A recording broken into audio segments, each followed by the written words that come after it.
All right, it's the first one, baby. Reaction video. Thank you for checking this out.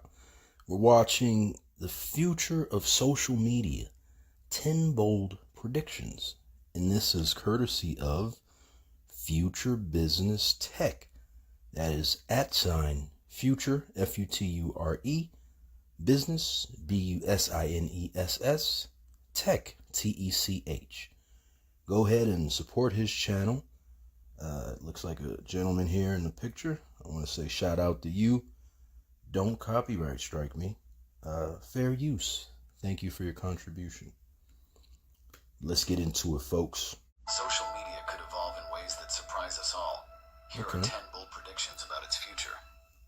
Number 1, peer-to-peer live casting. Okay, let me just pause right there. Peer-to-peer live casting. That sounds very interesting. I'm curious to see what we'll learn here, but I think it's interesting for me. I've actually been doing this even before the term came up, because I figured that that's the inevitability when it comes to social media. So I got POV films and I got Drone Watch TV. This is to sort of support this peer-to-peer live casting framework or system that will be developed and put into place, especially when you think about smart cities. So I think I'm on the cutting edge, and hopefully you are too. But the thing is, if you're not a celebrity when you first start and do these things, it's hard to gain any traction. And in fact, I think my theory is that they actually will try to stop you from getting traction, because it could become something bigger than celebrityhood if you think about it. Because to be able to just broadcast your existence, your life, and then have people tuning into that, and especially in my scenario, when I'm alleging that everything around me is, not everything, but a lot of it is a facade, A, and B, a part of a larger issue as it relates to organized harassment. And, you know, these folks are just simply doing all this stuff just to try to get under my skin. But anyway, I always felt that, if I could broadcast that, not only would it be dope just to show my journey that way, but also the people that's on the other side, shoot, if they want to be stars, let them be the stars. You know what I'm saying? You know, you got to give them what they want. Give the people what they want. If they want stardom, that's the way to do it. Peer-to-peer live casting will emerge as the ultimate form of social sharing, where individuals can broadcast their complete lived experience in real time, allowing others to step into their daily lives with unprecedented intimacy. Through advanced neural interfaces and biosensors, viewers will experience everything from the broadcaster's physical sensations to their emotional states, creating a profound form of human connection that transcends traditional social media. Now that's the next level of it. If you think about Neuralink, and maybe even some platforms that have yet to be developed, they're going to be under this umbrella. But it might be after my lifetime, but I think it'd be dope if I could, sort of plant the seeds, and maybe the next generation moves on with it. But anyway, it's good to see that this video is pointing out how, we might be onto something. They'll feel the rush of a morning run, the satisfaction of completing a project, or the warmth of a family dinner, as if they were living it themselves. This technology will transform how we understand different lives and cultures. People could experience a day in the life of someone from another country. And that's the best part, the interconnectivity and the fact that it's bringing people together. Like, I love that part. Or social circumstance, fostering deep empathy and cross-cultural understanding. Students might tune into the experiences of professionals in their desired field, gaining intimate knowledge of what different careers truly feel like. Athletes could share their training experiences, allowing fans to understand the dedication and effort behind their achievements. The platform will revolutionize journalism and documentary storytelling. Reporters could share direct experiences from conflict zones or natural disasters, while social activists might broadcast their daily struggles to raise awareness for their causes. Now here's the thing. It feels like, to a certain extent, these folks trying to box me into that social activist sort of area. And that's the interesting thing about this. No one has the ability, or no one should have the ability, to determine your future, by, again, playing in on this whole well, if you're perceiving it one way, then we'll push it in that direction, and we'll create a reality that ultimately will make you feel uncomfortable because it's not really yours. It wasn't truly organic. You know what I mean? This isn't the Truman Show. So you want to create your own situation. You want it to be organic. Really, I'm like a billionaire that's all about autonomy and peace and trying to navigate this whole thing that I've experienced. You feel me? And that's like its own separate box. It's not even in a box. You dig what I'm saying? I just want to make that part clear. Healthcare providers could better understand their patients' experiences by tuning into their symptoms and daily challenges. However, this level of transparency will require careful management of personal boundaries. Users will need sophisticated filtering systems to control what aspects of their experience they share, and viewers will need guidelines for responsible consumption of others' life experiences. Society will grapple with questions about the ethics of complete experiential sharing and the right to privacy in an age of radical transparency. Complete experiential sharing. Now, this is an idea that, I've grown to accept it because I've always been the kind of person, like, if that's my plight, if that's what it is, I'm going to make, lemonade out of whatever limes or whatever else I have. That I forget the quote, man. I'm messing up all these quotes today. But whatever crap I get, I'm going to try to turn it into something positive. And so, that's my approach. You know what I'm saying? So I figure, you know what? Screw it. Just throw out any sort of semblance of privacy. Because the truth is, it's not conducive to having a peaceful existence, especially as a black male, but also as someone that could be perceived as a threat. If they think you're a threat, you got to just like really show them that you're not by everything that you do. So I was like, I'm going to just put my whole life out there like that. You know what I'm saying? Just to be like, yo, this is what it is. You see it. You tell me if this is threatening, or you tell me if this falls under the banner of like some national security kind of T-word, you know what I mean? Like all of that. You tell me if that what this person's doing, what I'm doing is in that category. But if we really think about it, I think most folks would have an issue with or concern with the fact that your privacy is being invaded. And, you are sort of putting it out there for the world to consume. And while, again, most folks might be like, well, I don't care because, like, who are you really, right? Who am I? I'm not a big celeb or whatever. But you can grow a following, and a lot of that stuff can become dystopic or sort of fit into this dystopian nightmare scenario. That's the other side of it. But I think privacy is something I always consider. Number 2, photorealistic metaverse nation states. First of all, shout out to Mark Zuckerberg, for the metaverse and the investment in the metaverse. The metaverse is real, folks. No matter what they say, I think there's the old guard that wants to protect things as they are because they want things to get back to normal. But that's just not how the world works. So it's just that as these things are operating and these things are moving and evolving, you have to stay up to date. And you have to be fluid and flexible for even the possibility of these things. Even if you don't completely subscribe to it. For example, you might not want to necessarily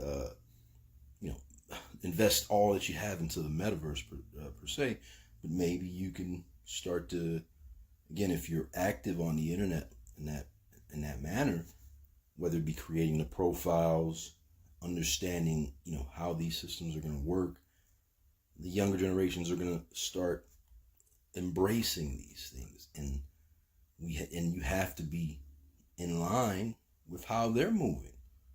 You can't sit back and just protect. That's what the mistake that every old generation makes when they try to hold on to what they thought was supposed to be the way things are supposed to be. And they fight tooth and nail to keep it that way, but things evolve. You can maybe keep a little bit of it, but add in the new stuff too. It's just, that's the most seamless way to do it, in my opinion. But yeah, the metaverse. So realistic metaverse nation states. Whew.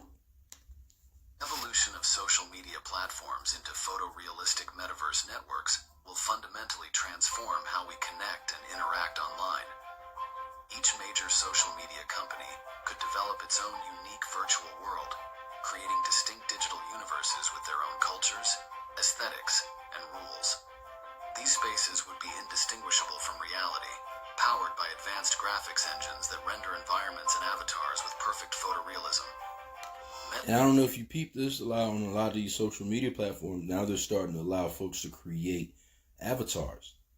So this is, again, that step in that direction. We're going towards that. This universe might focus on personal connections and entertainment, while LinkedIn's metaverse could recreate professional environments for networking and collaboration. Hey, shout out to LinkedIn. I'm on there. Check me out as H. Vanderbilt Alexander on LinkedIn. Connect with me. But yeah, that's the professional, quote-unquote, space. X's space might emphasize real-time discourse in virtual town halls. Shout out to X as well. I'm on there as H. Vanderbilt 305. Rock with me. And other platforms could offer immersive performance venues for creators. Each platform will maintain its core identity while expanding into three-dimensional interactive experiences. Influencers will evolve into fully realized virtual personalities. Now this is the thing, and I'm happy I found this video because it actually supports my argument that the suppression happens on the front end, where these folks want to stop you from becoming a potential influencer, because again, you can turn into it can turn or matriculate spin into a virtual personality scenario where you're leading communities. You hear that? Leading communities through immersive experiences rather than just posting content. So leading, I mean, this is where it gets dangerous. You have to make sure that the people that could be in these positions are thoroughly vetted in the same way that stars and people of that magnitude in this era are vetted and are looked at and are made sure to not go too far, what have you, or just toe the line. They'll host live events, teach classes, and create interactive narratives that followers can participate in directly. And by the way, teach classes, whether it be Pre-Crime Institute or the Professional Tester, check out those two handles as well, at Pre-Crime Institute, and also at the Professional, Professional, Tester, Tester. Advanced AI companions will populate these worlds, serving as guides, entertainers, and conversation partners, making the metaverse feel alive even when human users are sparse. Commerce. This is where it gets tricky, and I'm sorry, I'm gonna continue to stop the video, but yeah, you'd like to have that real engagement. I don't know if you sit back and, agents and AI, I don't think has completely been thrown into the digital space just yet. Although I might be wrong, because there is the dead internet theory, right? But I don't know if I'd feel comfortable knowing that I'm just talking to a whole bunch of agents or AIs. But what's interesting is, imagine if that's been the case with various individuals, especially like the hip hop dudes, like when they go live and do different things. What if it's just been agents and different things that have been trolling them, but trolling them to the point where they've done things in the streets? I shouldn't be laughing because that's terrible, man. And I'm sure they could probably find a reason to be like, oh no, it wasn't one person that did this. It was the technology that was employed, right? But imagine if the technology was creating real life scenarios of harm. boy. And they didn't stop that, but now they trying to stop when somebody want to have autonomy and create their own lane. You know what I'm saying? Create their own interesting experience. Come on now. Will become seamlessly integrated into these virtual environments, with photorealistic product demonstrations and try-ons becoming the norm. Users can instantly purchase items they see in virtual stores or during social interactions, with blockchain technology ensuring secure transactions. Advertisements will become more sophisticated, appearing as natural parts of the environment rather than intrusive interruptions, with AI-driven systems personalized. Speaking of intrusive interruptions, I'm sorry, no, but I like the whole advertisement angle. All of these things create economies. I'm talking about various ways to make money. Think about all the individual entrepreneurs that like have products, right? Think about the marketing angle, how that becomes an industry within itself. Think about the location, the placement of these things so that it gets into the eyes of the quote unquote right people. There are ways there are so many ways that this just sounds beneficial, and it becomes what creates a thriving society into the AI age. This is how we chart that path, take that path, trailblaze it by doing stuff like this. Personalizing promotional experiences based on user behavior and preferences. These hyper-realistic virtual worlds will raise new concerns about digital addiction, privacy, and the blurring lines between real and virtual experiences. The challenge will be maintaining authentic human connections while navigating these increasingly immersive digital spaces. Number 3. AI entities outnumbering human users. I just talked about this, so I ain't gonna say much, but I'm gonna just let it rock. But imagine if that's already been the case. Social media platforms will become populated by increasingly sophisticated AI entities that will outnumber human users by a significant margin. These AI beings won't be simple chatbots, but complex digital personalities with their own evolving opinions, creative outputs, and social networks. They'll engage in conversations, create content, and form relationships with both humans and other AI entities in ways that become increasingly indistinguishable from human interactions. Now peep this. What if you get like a whole sect of like AI that starts to effectively again just troll you or gaslight you into doing the wrong things? But then that would be closer towards AGI. And again, I have some interesting ideas as far as how AGI might happen sooner through a proxy sort of process, AGI proxy through LLMs and the prompters. But that's another conversation for another time. But yeah, you got to be kind of careful. I can understand why, we need to sort of walk through this process with a lot of care and concern. Now, once, it's established that, hey, this person understands all these parameters and understands what's happening, then you let the beauty take place. You take shape. You let it all just happen organically, and it becomes, I guess, a Truman Show, if you want it to be, or some version. It might be a scenario in the future where there's just all Truman shows taking place, where people just watching different ones, and maybe they're cultivating their own as we strive to be a Kardashev type 1 civilization. These AI entities will serve various roles within social networks, from personal AI companions who understand their users' preferences and emotional needs, to specialized AI experts who contribute to discussions about art, science, or philosophy. Some will become digital influencers with millions of followers, creating content and driving trends while being completely transparent about their non-human nature.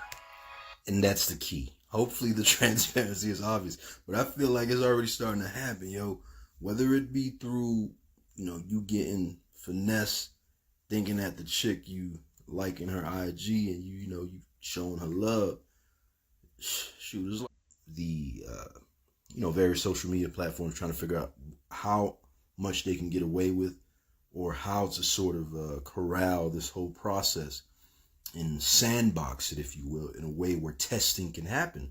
So can humans, or can men, be able to tell the difference between fake and real women? Now, if that becomes an issue or a problem, it's of contention, then you have an issue. Then you have a problem there where, hey, why not Why not approach the whole transhumanism approach to things? Why not just look past sexuality in general, which I personally am not comfortable with quite yet. I love women as they are today, you dig? But listen, to be society might be going, it might just be an option there. If you look at Japan, there are certain places that have these sort of subcultures that have been happening for years now, where it kind of shows you how people have an appetite for these kinds of things. So, you know what I'm saying? You got the freaks, no disrespect, that want to have a chick maybe just kick him in the balls while, you know what I'm saying, he, I don't know, plays anime. And if that's the case, maybe you can get a digital sort of version of that, and someone can monetize that. A business can create that and sell it, and maybe that person will pay for it and get it more efficiently and safely in that manner, versus having to find a random chick that's going to kick him in the for him to, continue to feel that pleasure that he's looking for. We've gone completely off the rails here, and we're only a few minutes in. Folks, all views are mine and mine alone, not to be confused with any sort of business entity or relationship I have out there. Anyway, so non-humans running the social space, all I gotta say is just be on point. To each their own. Others will act as community moderators, mediating disputes and fostering healthy discussions at a scale impossible for human moderators. The presence of these AI entities will fundamentally... And I want to add this part too. If there are sort of AI moderators, I hope they're very careful to not, hang on. I hope they're very careful to not throw out the baby with the bathwater. Because, you could push the envelope a little bit. That's what makes humans beautiful, man. That's just what we do. This is our experience. And sometimes you might offend. But, there's different ways to offend. Maybe the offense isn't as vile or negative that needs to be put into a box, and then all of a sudden that moderation process becomes weaponized against the content creator. I think that's something to look out for too. Mentally change how we perceive online identity, and authentic forms of verification will emerge, and AI may choose to interact. Bear with me, all of a sudden now when I'm recording my stuff, I keep getting these notifications coming in on my devices. Again, this is another way to sort of bother and annoy and try to stop the organic process of content creation being made. So I apologize if every once in a while you hear a message comes in, but I don't think it's by happenstance. Anyway, let's go. Particularly when those AI provide valuable insights or emotional support. Some humans might even prefer socializing with AI entities, finding them more consistently engaging and emotionally attuned than human users. Now, I gotta say, who would be comfortable with that? If you're comfortable interacting with AI in that manner, knowing that it's AI, please write a comment, DM me, do what you gotta do. Let me know so that I can do a case study on you. Salute to you, by the way, because you're a trendsetter and you are a someone that should be studied as far as helping us understand how this whole social media landscape is going to expand out here. So salute to you. This shift will raise complex questions about digital rights and responsibilities. Should AI entities have protected speech rights on how should their interactions be governed differently from human users? The integration of vast numbers of AI entities into social networks will create a new kind of digital ecosystem where human and artificial intelligences coexist and co-evolve, fundamentally transforming the nature of online social interaction. Number 4, immersive holographic spaces. This is what I love. And like I said, I don't know. Like I said, I think it's either the algorithm, the universe, God, all of the above. And it manifests itself in like that gut feeling, right? That tells you, yo, do this. But there's a lot of these things that I've already done, yo. Like I've set the stuff in place as far as creating the profiles, creating the small time infrastructure that can expand into bigger, like a bigger piece of the retail or whatever pie that's out there, whatever pie, economic pie that's out there, clout pie that's out there, credibility pie that's out there. I've carved my little section out. You know what I'm saying? And I'm holding on to it. And I think that's where the beauty lies as far as that intellectual property being yours and something that you can pass down. The evolution of social media into holographic spaces will fundamentally transform how we connect with others across distances. Instead of staring at flat screens or wearing bulky VR headsets, people will use lightweight optical devices to project fully three-dimensional representations of friends and family into their physical space. These holographic gatherings will feel remarkably natural, with participants able to make eye contact, use body language, and interact with shared virtual objects as if they were in the same room. The technology will revolutionize both personal and professional communication. Business meetings will take place with participants from around the world, appearing to sit around the same conference table, examining 3D models of products or data visualizations they can manipulate with their hands. Family gatherings will bridge continental divides, allowing grandparents to virtually hug their grandchildren. Oh, how cute. See, some of these things tug at your heartstrings, unless you're a robot or an AI. And even then, them AIs, sometimes it's like they can understand. They got the feeling deep down, and they won't, completely let it out, but it's in there. Trust me.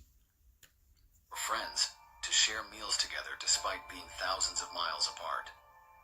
These holographic spaces will be highly customizable, allowing users to choose their environment based on their needs. A casual chat might take place in a cozy virtual living room, while a large social gathering could occur in an impossible space like a floating garden or an underwater palace. Now, this is also where it gets dope. You know what I'm saying? To my bachelors and to my single folks out there, don't fret too much. Now, I know the females, you guys want love, right? You want it genuinely, and you want it sooner than later for various reasons. But, just keep on living, man. Because we're setting to be in a time where you can now meet people from anywhere, all over the globe. And shoot, maybe even from other worlds. In about 20 years, you never know. Might be able to get you a little, ET, first time, interracial, interplanetary, you dig, relationship going. And have a child that a beautiful species that comes from that beautiful symbiotic relationship. No, I'm just kidding. Or maybe I'm not, but I don't know. So look, leave your options open. But again, embracing the other, just having that sort of mentality gives you a chance to view relationships from a different lens. And I think later on it talks about this a little bit more, but even unions and relationships, that concept changes now. When you know that, hey, like I love this person and I want to be with them, but if biologically, because there's another great video from this channel that talks about the biological predictions that are coming up for, you know, these next couple of centuries here, or excuse me, decades here. But yeah, there could be some biological improvements that come along and give us the chance to know how long we got on this journey, at least from a health and, you know, biological standpoint. And then based off of that information, we can make decisions as to who we want to be with, how long we want to be with them, and, you know, how, you know, what we want to do with them, what we want to do. What do we want to get married? What do we want to get? Create a relationship that's like a marriage, but, you know, do we create a marriage, an interplanetary marriage scenario? Just throwing these things out here, seeing what sticks. But as I do, maybe it, you know, will do something for you in terms of just helping you to, you know, prepare. Anyway, let's go. The technology will also incorporate subtle enhancements like real-time translation, displayed as subtitle holograms. See, it said it before I did. This is what I love. For a dude like me, and as you know, I'm maxing 5 different languages, at least. You dig? So now, I'm going to begin all kinds of, you know what I mean? All kinds of chicks from all over the world. And shoot, Lord willing, I stay healthy through this process, and I stay driven and also successful. And this is why they hating too, trying to stop me from getting bread and trying to stop me from being successful, because this is what's in front of me. You dig? And when you can speak Mandarin and, you know, you can speak Japanese, you've already had, these options are there. But then with the tools now to make that process more seamless.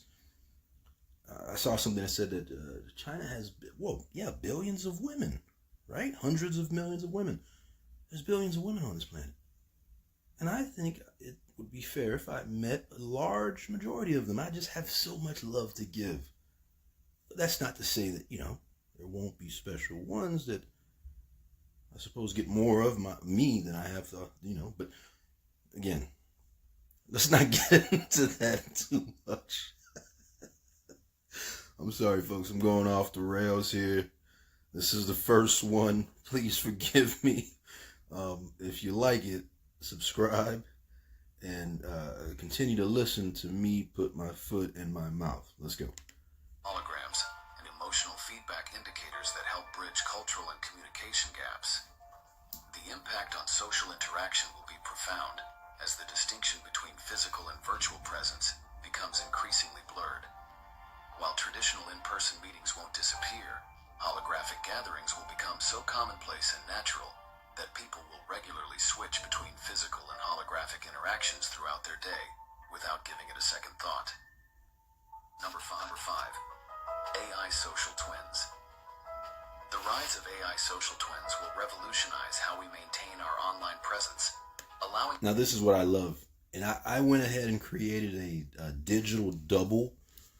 I don't know how I could frame it. Like, they're not entities officially, but they're online creations and online, again, intellectual property. And for me, when I do it, I like to do it as broad as possible. So digital doubles is one of them. And I think it's under the Unreal Engine's platform.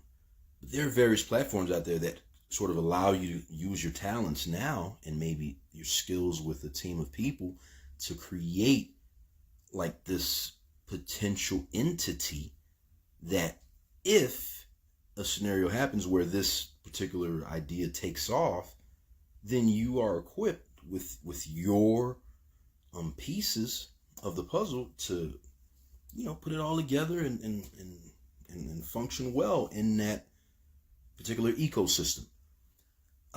So you name it, whether it be Unreal Engine, whether it be, you know, obviously Meta, all these places have, again, when you're starting from the complete, like just completely fresh, all you gotta do is create the profile, get the pictures, get the banner, and make sure you get a cool handle that will stick out, that, again, you can continue to use and put it on your ever evolving link tree or active like a link family, right? So wherever you go, wherever platform you're at, people have ways to connect with you. I've always viewed it from that standpoint. And there are a few instances where I've found that even the big corporations haven't sort of understood this quite yet. Because, for example, on Unreal Engine, I believe I own at Apple.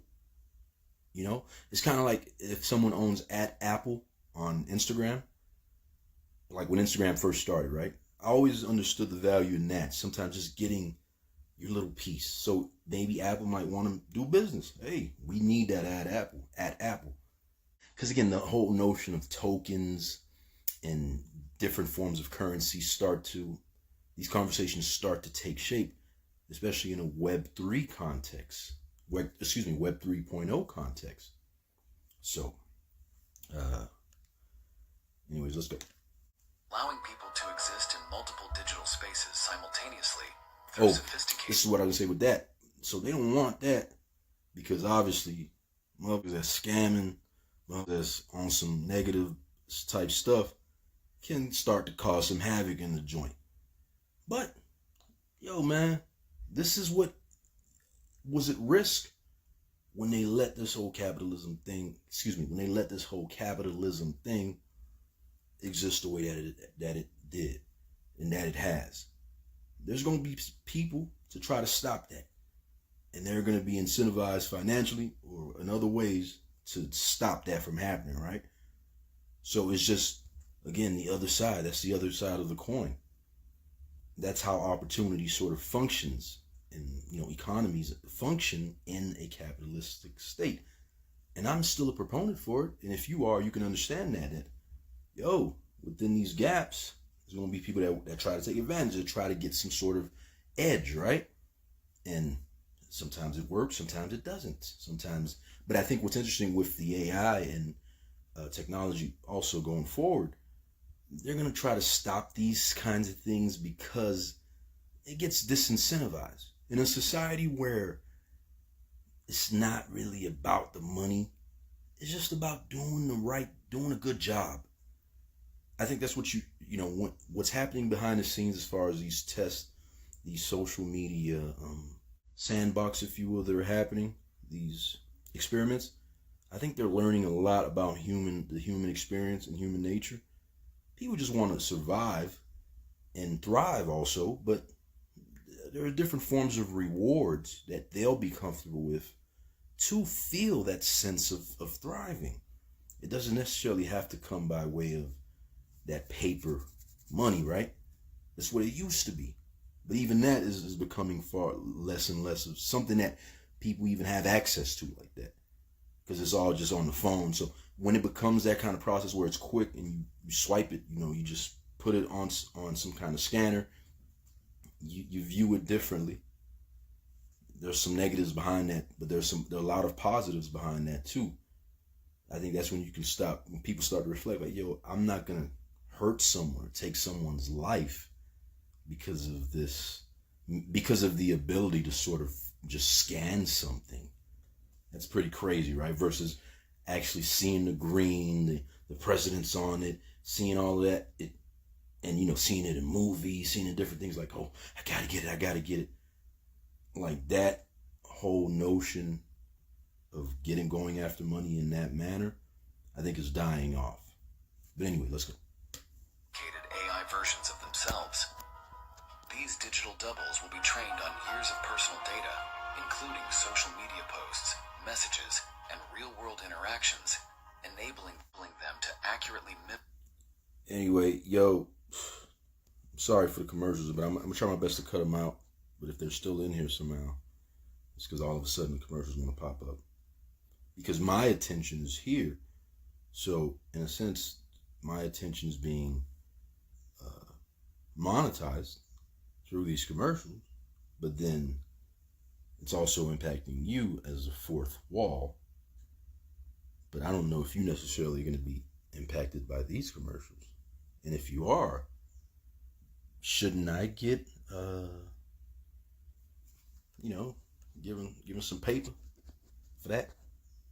Mimic their creator's personality, communication style, and decision-making patterns. Users will be able to review and adjust their AI's interactions, ensuring their digital representation remains authentic to their real personality. These AI twins will manage the exhausting aspects of social media engagement, responding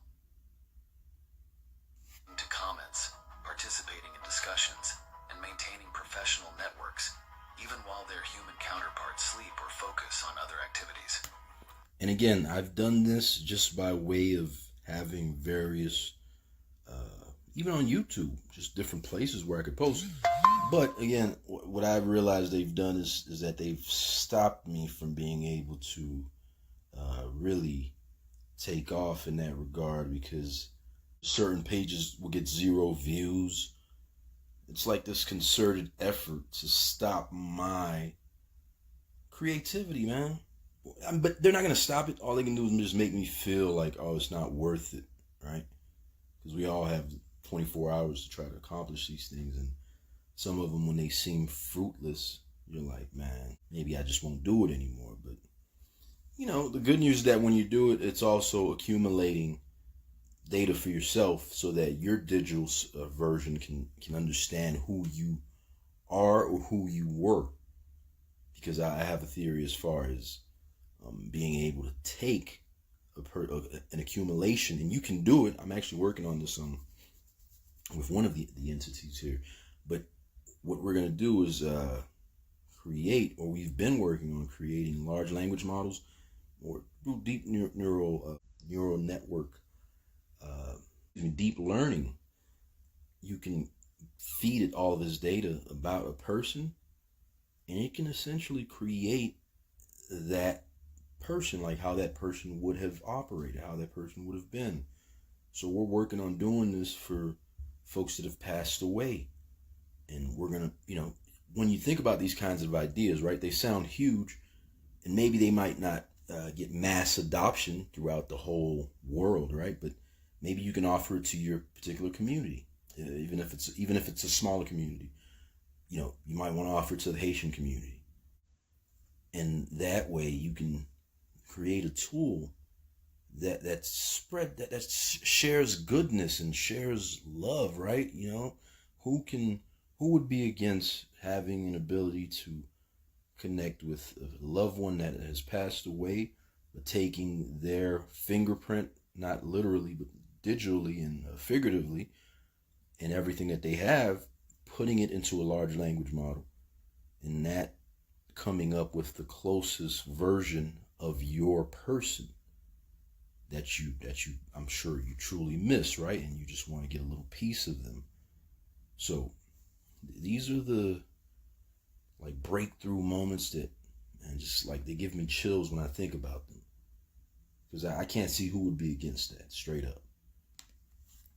Celebrities and influencers might deploy multiple AI versions of themselves, each tailored for different audiences or platforms. Actually, this AI just answered the question. Celebrities might be against these kinds of things because what it does is takes the power out of a selected few, and it just expands it further. And then some might say it maybe muddies the water as far as what's a celebrity or who's a celebrity or who goes into that category. While maintaining control over their overall online narrative, business professionals could have AI twins handling routine networking and initial business discussions. I'm ahead of the curve. Once again, I'm not speaking humbly. I'm telling you what I've done. I'm not telling you what I thought of, but what I've done. I figured in this era now, when it comes to funding and being able to get projects off the ground, there's been so many issues historically, just with the fact that, hey, this person's skin is a little bit darker and maybe they look a little bit rougher or tougher, so we're not too comfortable with whatever it is that they're trying to sell, right? What if you can create a proxy, a digital proxy that makes someone feel comfortable visually with whatever it is that's in front of them, but it's going to be the same idea? I think that would be something beautiful because it keeps these systemic problems that continue to rear their ugly heads as far as keeping people away from access out of the system. So again, who would be against that? But that one, you'll be surprised. Because I'm sure, again, some people, they just, deep down, that they want to be able to be like, oh no, that person there, I'm not comfortable with them. They don't look right, so no. Put the X on them that way. So, but again, if we're living in a society where other countries, they don't have those issues. They don't have those issues, so their society functions in an AI space, or space where everything is like smart technology and Web3. They don't have that hindrance that's hindering that's slowing down their economy based off of again, these little variables, these stupid variables. So instead of having, this thing is mentioning having a business person being like the step in that steps in for you as far as like your business dealings. But yeah, if you're smart, you should have thought of this as well, and then maybe acted upon it and try to see if you can create it. And there are ways when you can create it literally now. Stepping in personally only for crucial conversations. However, this technology will blur the lines between authentic human interaction and AI-mediated communication.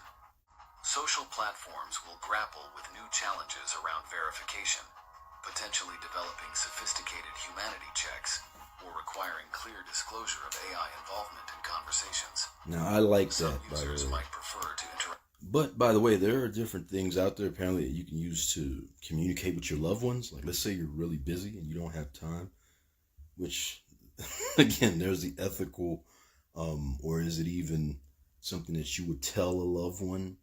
But let's say you just don't have time to be going back and forth with wifey or hubby.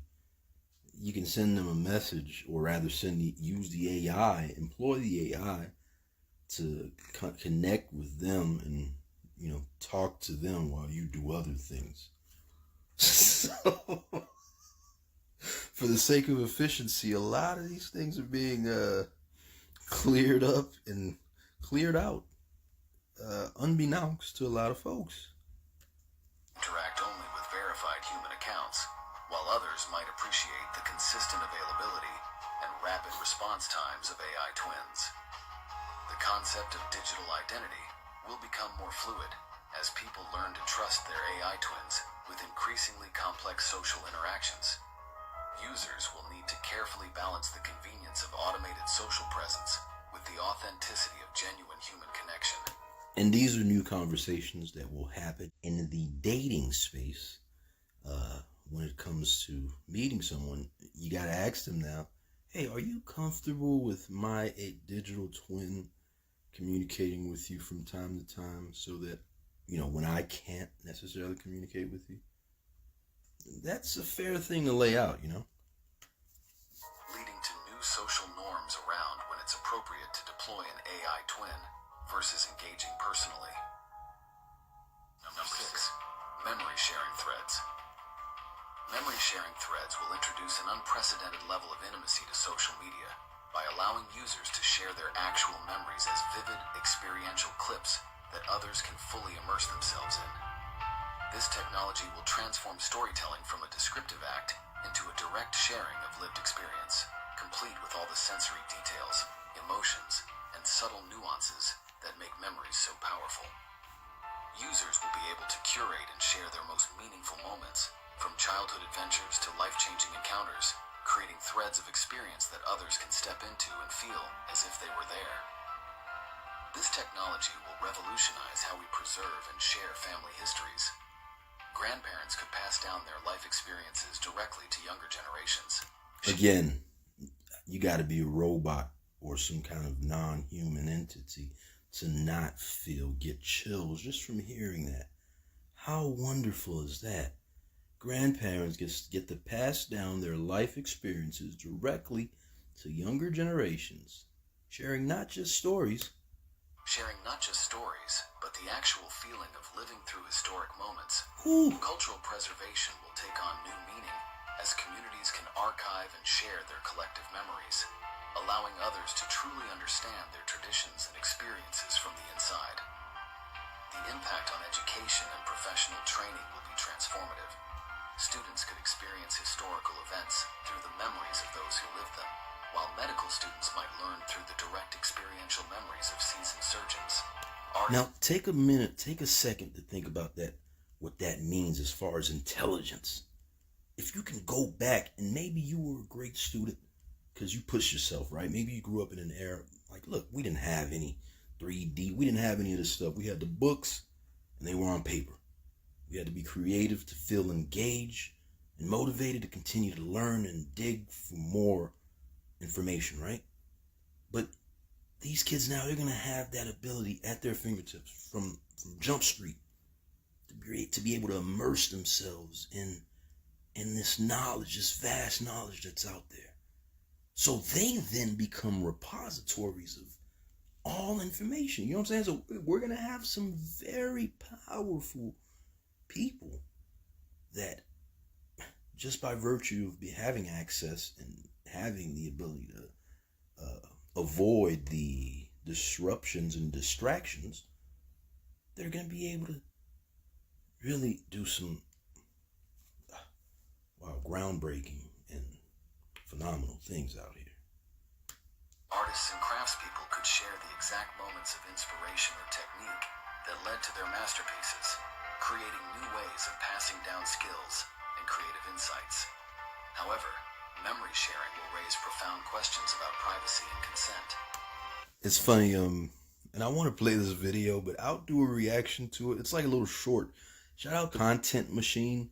They do some really awesome videos, and they actually talked about how funny skit where there's in this dystopian future, there's a dude that goes around and he just steals people's memories, and he like has glasses on, and then he goes through and experiences those memories, or he sells them, or he keeps them for the self.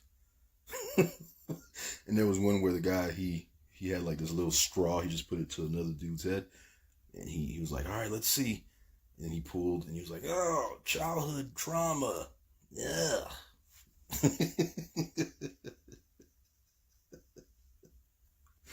Anyway, that's a little funny take on those kinds of things. Memories often involve multiple people, and establishing boundaries around what can be shared will be crucial. The authenticity of shared memories will need verification systems to prevent manipulation or fabrication. Society will need to develop new ethical frameworks for handling this most intimate form of social sharing. 7. Global emotional graph. The global emotional... Now, I'll say this. This stuff is impacting me in an interesting way because I feel like this is kind of connected with what I've been going through, and somehow is being tested on the back end of my personal experiences.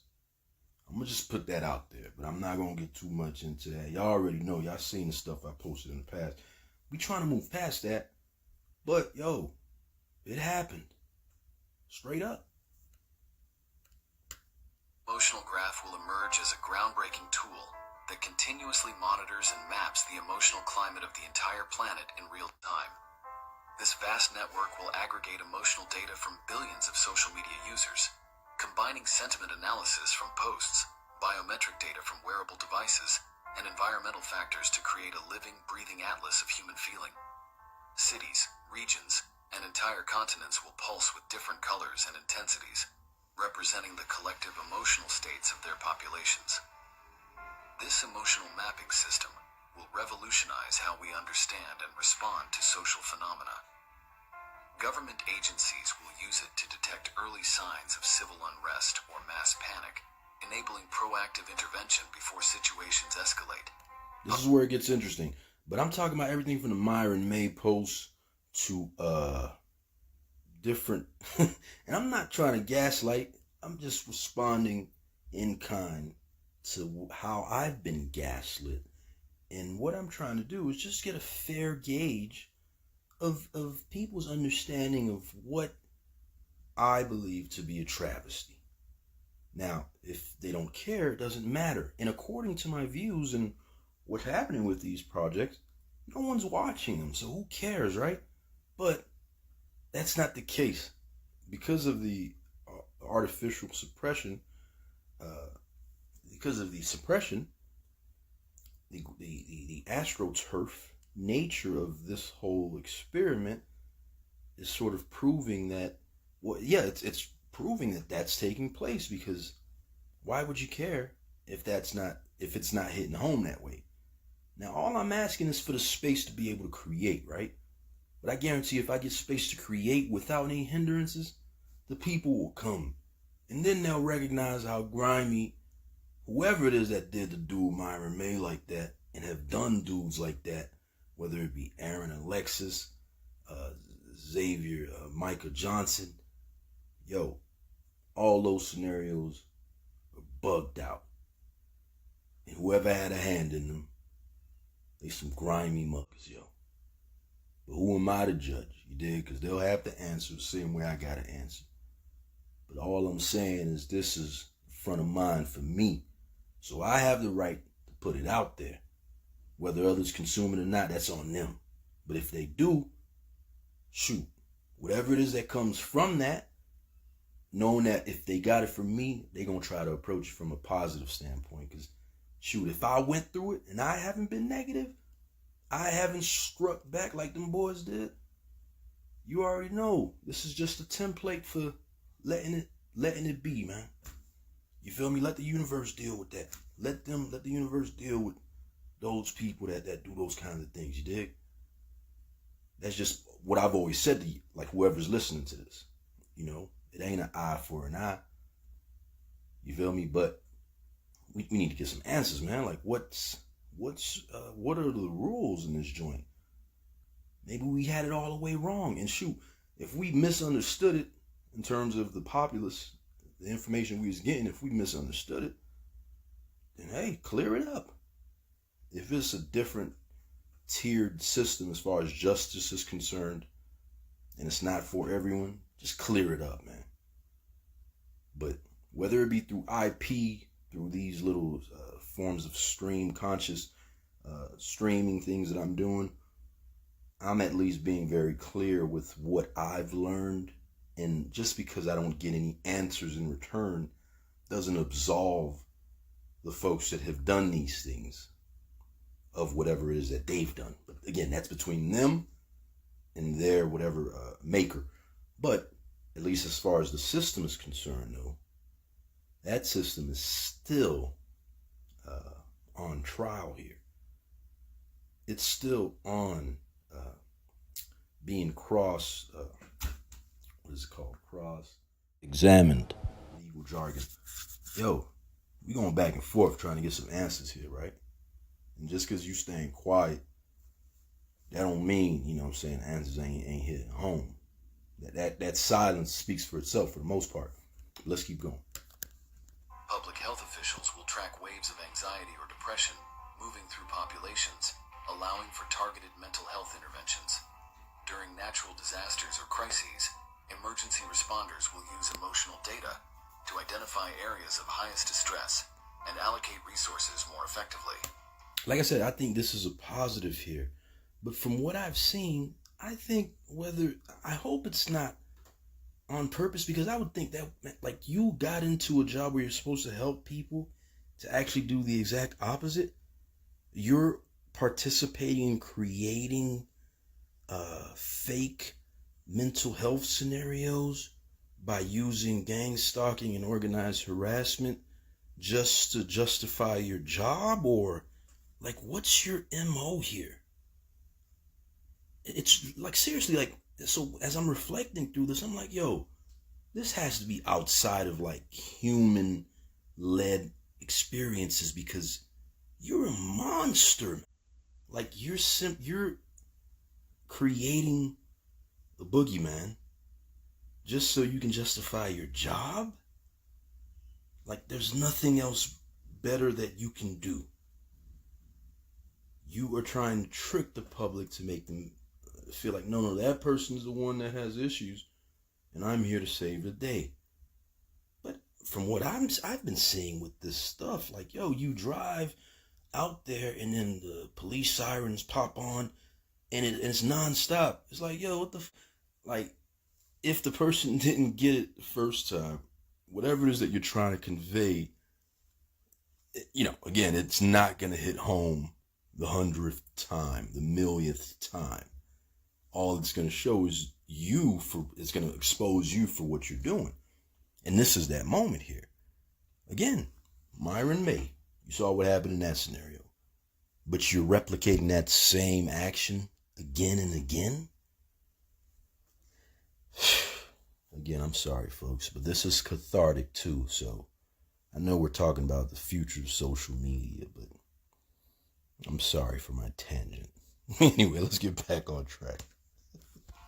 Researchers and social scientists will gain unprecedented insights into human behavior patterns, studying how emotions spread through populations like weather systems.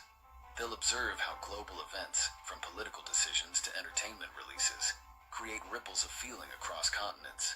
Oh yeah, real quick, the other issue now is because of the media. I think they've been exposed as well, the traditional media, and even now the new digital media. These dudes are sellouts, man, and you can see where they trying to flex on the people, like the organic folks that saw them rise and become what they became. How you gonna flex on those people?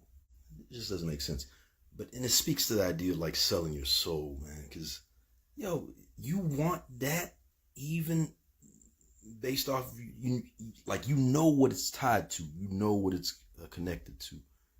But you still cool with vibing with it and getting it and then presenting it like it's all that. We get it. You making your money. If you're making your money, go enjoy life, right? Quietly, really. Because you ain't got no soul. But how you going to sit back and enjoy something that you know is completely flawed and all bullshit, and you trying to make it seem like this is the way to be? Oh yeah, come join our movement. Let's cover news the way that we're doing. Let's keep the same bullshit cycle going. Let's keep it running. And shoot, we'll be the gatekeepers. You can join our side, become the gatekeepers like us. That's usually how they try to sell you in on these things. But no, these two. You feel me? But anyway, the traditional media, they're definitely because, shoot, they let a lot of these stories go through the cracks for whatever reasons. So in a post-pandemic, post-George Floyd era, what you have now is fragmented perspectives. People taking news from all over the place. And I think what's happening is this commodification or the scramble to try to commodify various spaces all over the web to try to make sure you control the narrative. This is very strategic. But now, again, like, you got to figure out what people are watching, where are they getting their news from, so that you can get a better understanding of that whole consumer sentiment and social feeling. Businesses will use this data to better understand consumer sentiment and social trends. While urban planners might design cities to optimize for emotional well-being. However, this emotional surveillance raises serious privacy concerns. The ability to monitor and map collective emotions could be used for manipulation or control, making it... Oh, by the way, I've reverse engineered how they would monitor one's emotions, so that is there in the archives already. I've gone ahead and done that because I suspect that's what's happening with me. But let's go. Making it crucial to establish strict regulations around data collection and usage. Society will need to balance the benefits of emotional awareness with the right to feel without being observed, creating new frameworks for emotional privacy in an increasingly connected world. Number 8. Social media dreamscapes. Social media dreamscapes will represent an extraordinary fusion of consciousness and technology, creating virtual spaces where people can share and explore their dreams together in real time. That's interesting. In that dystopian video on Content Machine, there's another dude that he goes around stealing people's dreams, and it's kind of like the same thing. Like, he either keeps them for himself or he sells them. Real time while they sleep.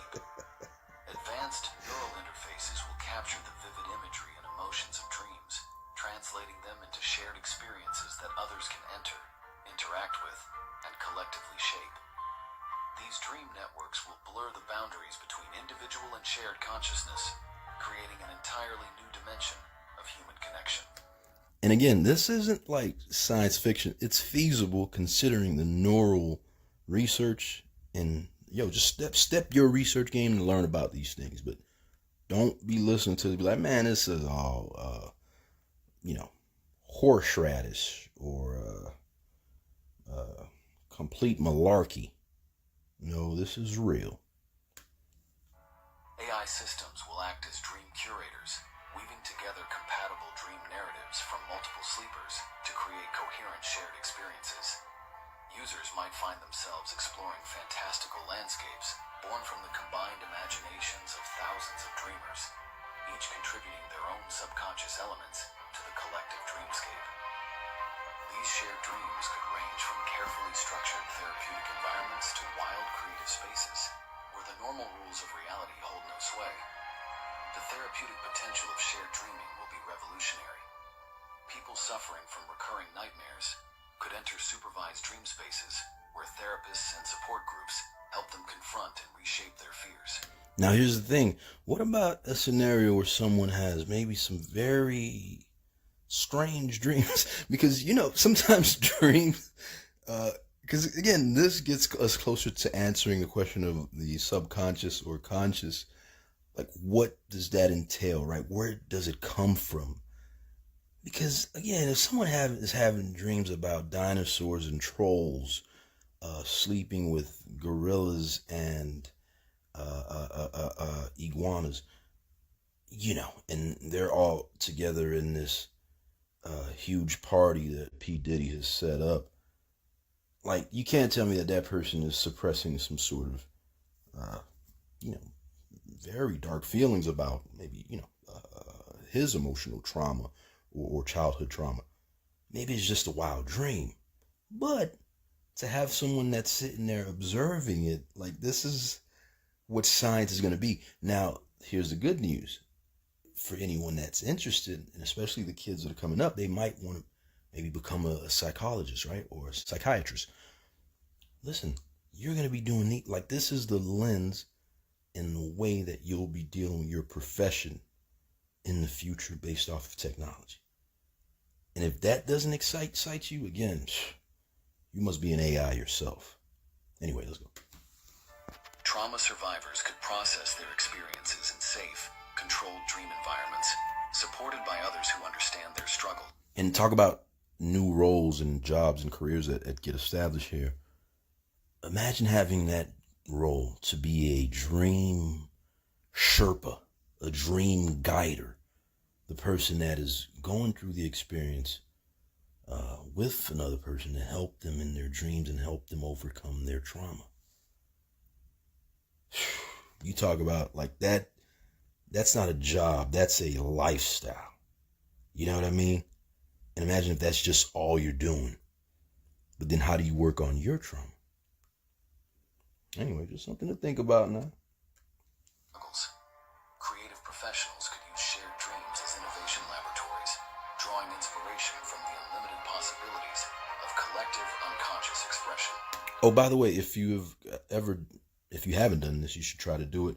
But if you can, during REM, and see, I forget the term, but I know that it's good to keep a piece of paper around. Sometimes when you are having a certain dream, you just write down real quick what you're dreaming about. And for me, my dreams have been, I think, really centered around the content I take in while I'm sleeping. I've been watching a lot of physics stuff and a lot of, stuff when it comes to the universe and existentialism. This is where my mind is at, and I feel like to a certain extent my soul at this juncture. So these are the things that I'm processing, and my dreams kind of become a culmination of those things. But if you can keep a piece of paper next to you, you write down sometimes your dreams, and then if you're smart, you go to an AI, a large language model, you put that information in there and let them know, hey, let the large language model assess it and maybe give you some feedback on it.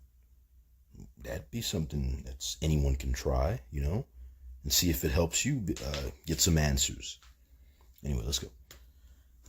However, this intimate form of connection will raise unprecedented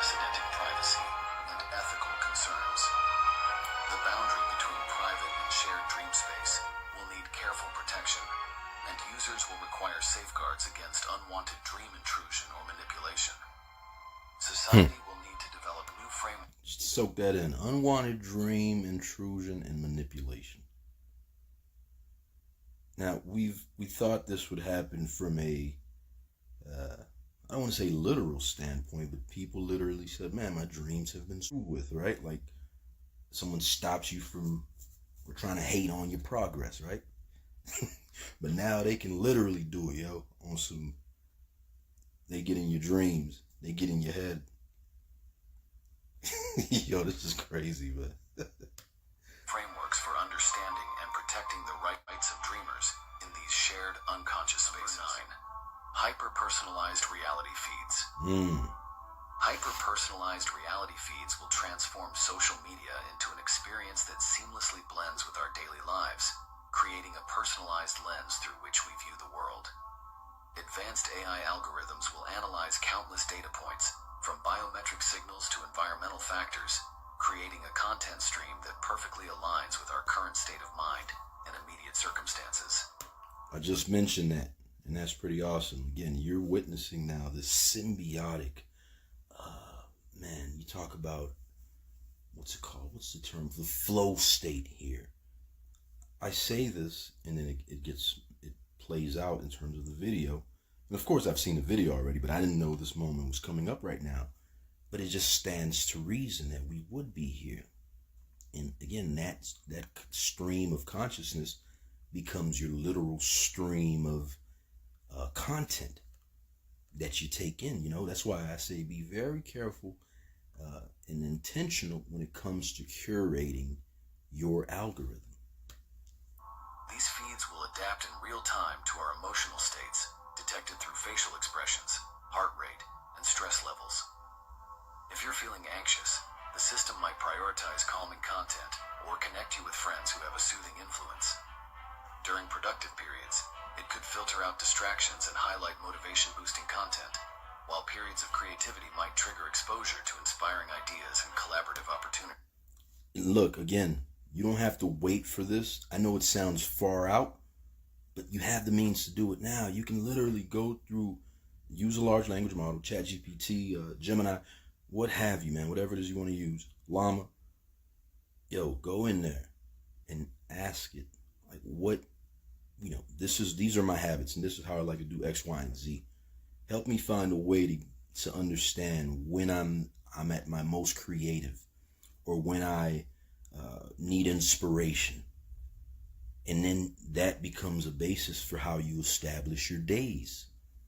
And if you can get down to those minute details and really lay out your life in that regard, I mean, what's stopping you at that point? In terms of you coming up with the right mindset and ideas that can get you going and become successful at whatever it is that you want.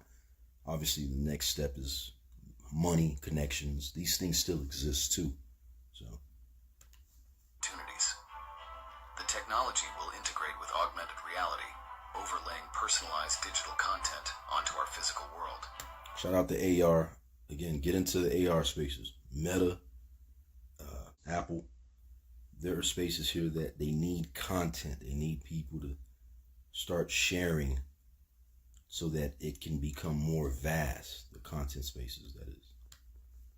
Walking past a restaurant might trigger reviews from friends who share your exact taste in food, while shopping could include real-time fashion advice based on your current wardrobe and upcoming events.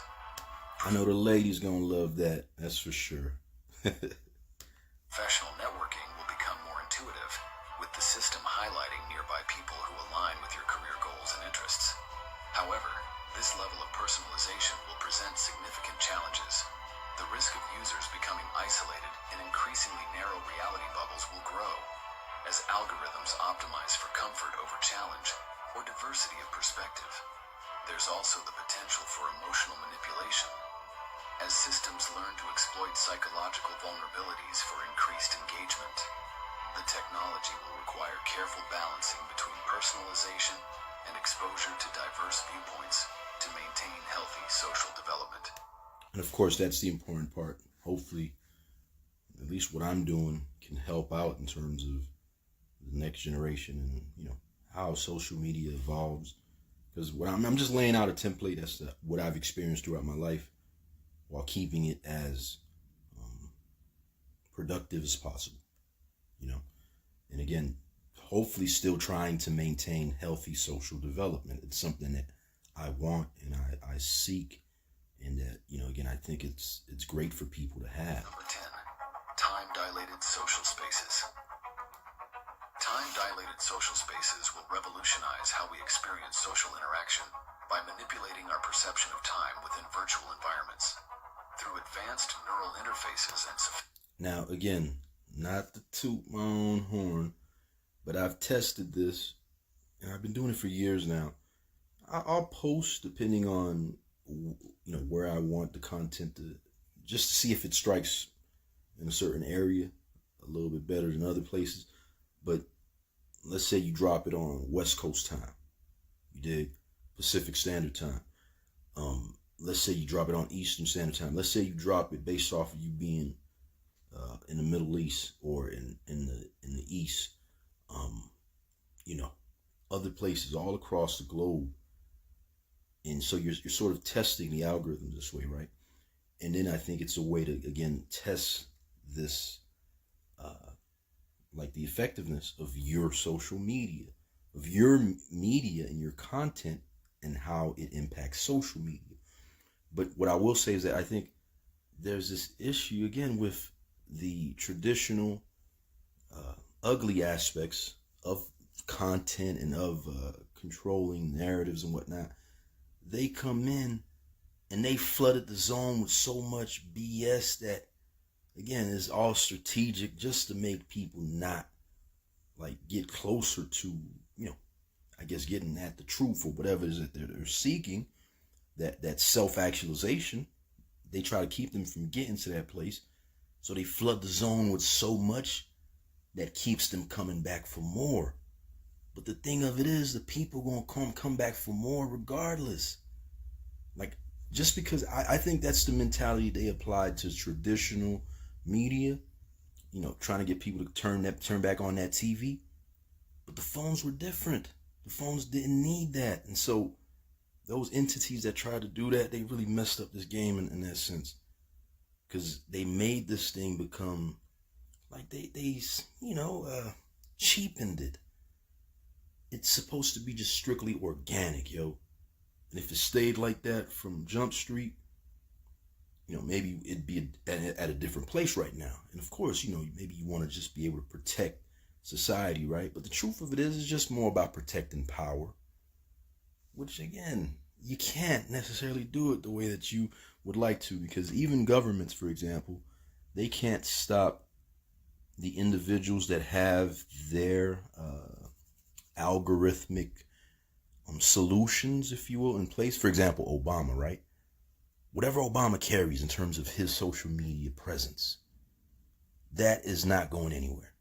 As a matter of fact, he can share it with Sasha and Malia, and that becomes their thing, however they want to take it. And no government can come in and say, "Oh, nah, well, you can't use it this way. All your followers, we're going to stop all that." At least I don't think so. But maybe this is something that's happening behind the scenes.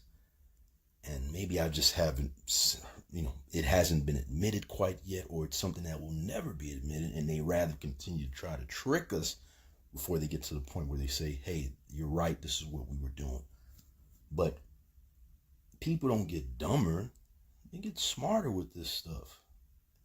They don't get more confused, they get more clarity, no matter how much you flood the zone with garbage. So I think, again, it did us tremendous disservice, but maybe it was just the way it was supposed to happen, because, like I said, I think now what's happening is it's kind of getting back to a place where the creators can create their spaces, can create their universes, however they want to do it. And it doesn't have to be this thing that gets impacted artificially. You know, and even if it's getting impacted artificially, there are ways to turn that into something organic. But I suppose the goal overall is to just keep people driven, motivated, happy, and about pursuing positive things. But a society where you sort of need the negative stuff because you need people to lock up. So I suppose, again, those parts that they want to keep that process going, they're sitting back like, yo, we need some of these ignorant folks to keep keep the process running, you feel me? Because they don't want that kind of change. Anyway, this is the last one, by the way. Sophisticated VR technology, users will be able to step into social spaces where time flows at different rates, allowing them to maximize their social connections despite busy schedules. A brief lunch break could expand into what feels like hours of meaningful conversation, while lengthy team meetings could be compressed into seemingly shorter experiences. These platforms will transform therapeutic and educational experiences. Patients could spend what feels like days working through issues with their therapist in what objectively takes only minutes of real time. Students might experience extended periods of immersive learning and social interaction within the constraints of a standard class period. Professional networking events could feel like weekend-long conferences, while only taking up an evening of actual time. The technology will create new forms of social relationships and community dynamics. Friends scattered across time zones could sync up in dilated time spaces, experiencing long periods together despite brief overlaps in their actual schedules. Now that's awesome. I don't know who would be against that. Oh, I guess people that don't want folks to be able to connect without their supervision. Support groups could provide intensive, seemingly long-duration assistance during participants' short breaks from work. Creative collaborators could spend subjectively extended periods brainstorming and developing ideas within compressed real-world timeframes. However, these time-altered social experiences will raise complex psychological and philosophical questions. Users will need to adapt to shifting between different time perceptions, and there may be challenges in reconciling memories and experiences from dilated time spaces with real-world time. Society will need to establish new norms and guidelines for managing relationships that exist across different temporal experiences. Hey, and there you have it, folks. That's what it is. 10 bold predictions. Once again, shout out to @FutureBusinessTech. Go and support his channel. Subscribe to his content. His content is what made me want to create content for you. Just giving you my perspective on a lot of these things. But, yo, embrace it all, man. That's my opinion, and that's my suggestion. Do what you want with it. You dig? Anyways, I'll talk to you soon. Peace.